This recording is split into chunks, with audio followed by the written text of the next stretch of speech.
Hello and welcome to my highly anticipated tour of the produce aisle at No Frills. My name is Salma and I'll be your tour guide for today. So sit back and grab a banana to snack on that you will definitely be looking differently at in the next few minutes.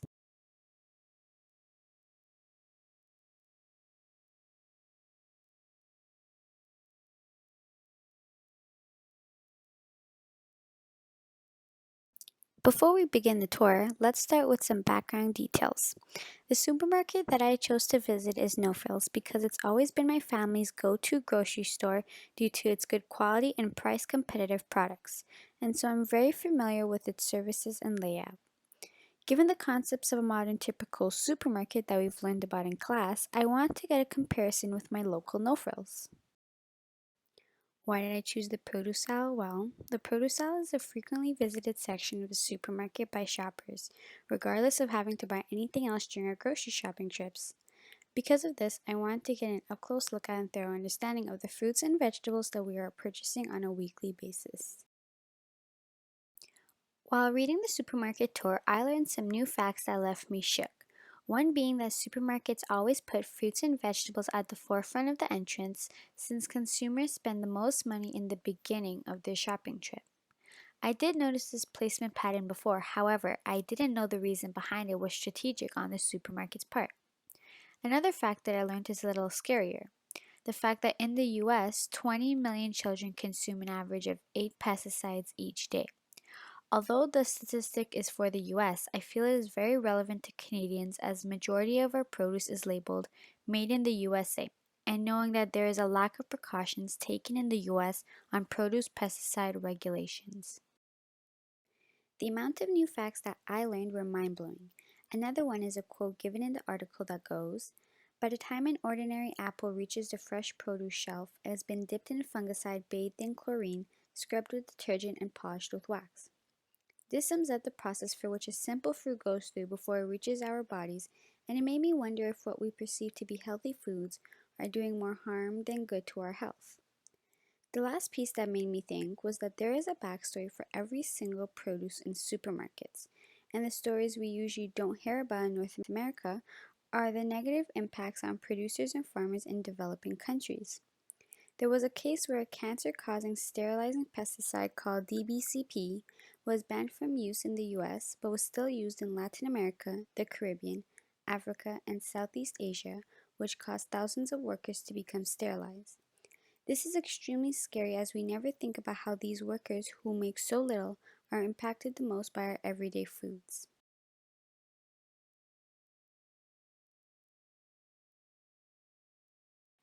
After learning so much in class and while reading the supermarket tour, of course I had some expectations for what I was in for.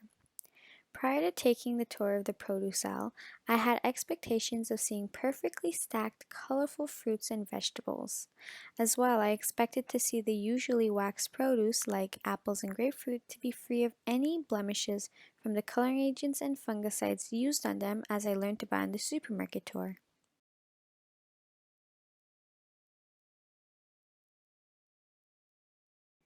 Okay, so let's get into the actual tour. I was very surprised when entering the produce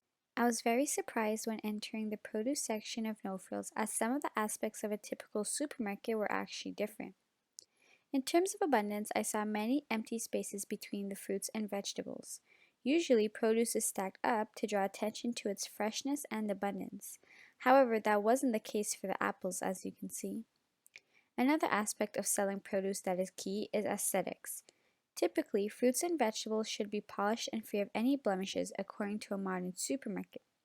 However, I was very surprised to find that no frills actually allowed for some of the produce to be not so perfect looking. As you can see, almost every mango in this box has marks and bruises. Moving on to the individual placement of the produce, I noticed that on the price label for the melons it said "Made in Honduras." However, the melons in the box underneath were mixed with ones imported from different countries including Guatemala. As well, different companies were also mixed in the same box. As you can see, one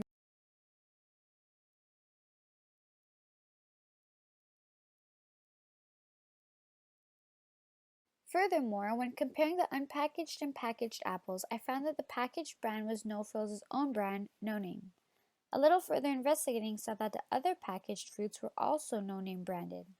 The packaging on the No Name products attests to the produce being naturally imperfect, coming in all shapes and sizes. After doing a little research, I found that No Frills in 2015 began doing a naturally imperfect produce line to encourage a lifestyle that included not wasting food. After calculating Canada's food waste problem and seeing it being a successful campaign in France the year prior. Moving on to organic produce, while doing my tour, I noticed that the organic bananas, which are pictured, as well as the organic avocados, were displayed separately from their non organic counterparts. This is a very good move, as while reading the supermarket tour, it said that most of the pesticides used on banana plantations are in the most dangerous categories according to the World Health Organization, as well as being a part of the Dirty Dozens list. Lastly, I noticed that majority of the produce was imported from either the US or Mexico.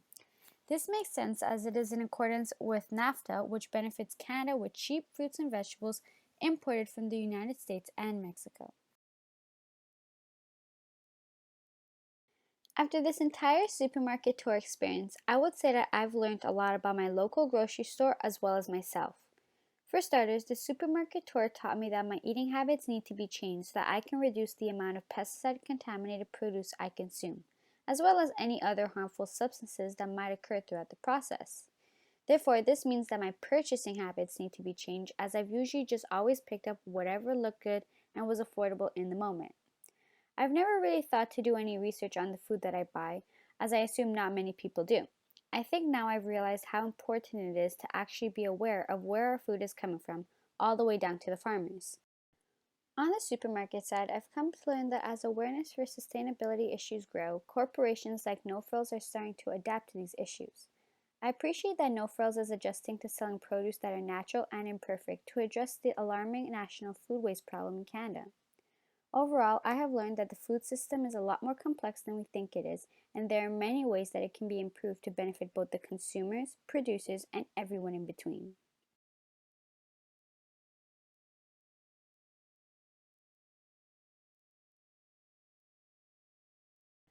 On the supermarket side, I've come to learn that as awareness for sustainability issues grow, corporations like No Frills are starting to adapt to these issues.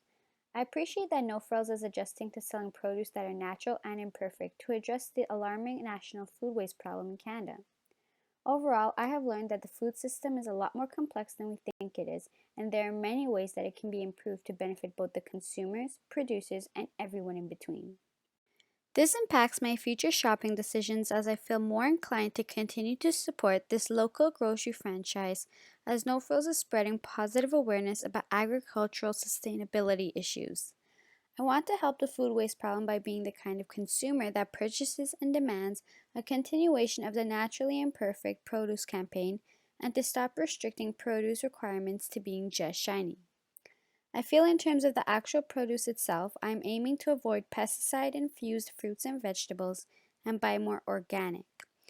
With this gained knowledge from this experience, I'll try to help raise awareness to family and friends who are trying to change their shopping decisions to be more sustainable as well.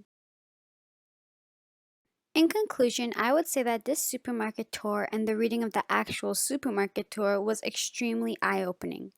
Not only have I learned many new and interesting facts about produce, but I have also applied and incorporated that new knowledge into the weekly activity of grocery shopping. This experience has definitely changed the way I assess produce and the way I look at supermarkets overall. I feel this is something that everyone who grocery shops should learn about as it can help us make healthier food decisions as well as help protect sustainable agriculture.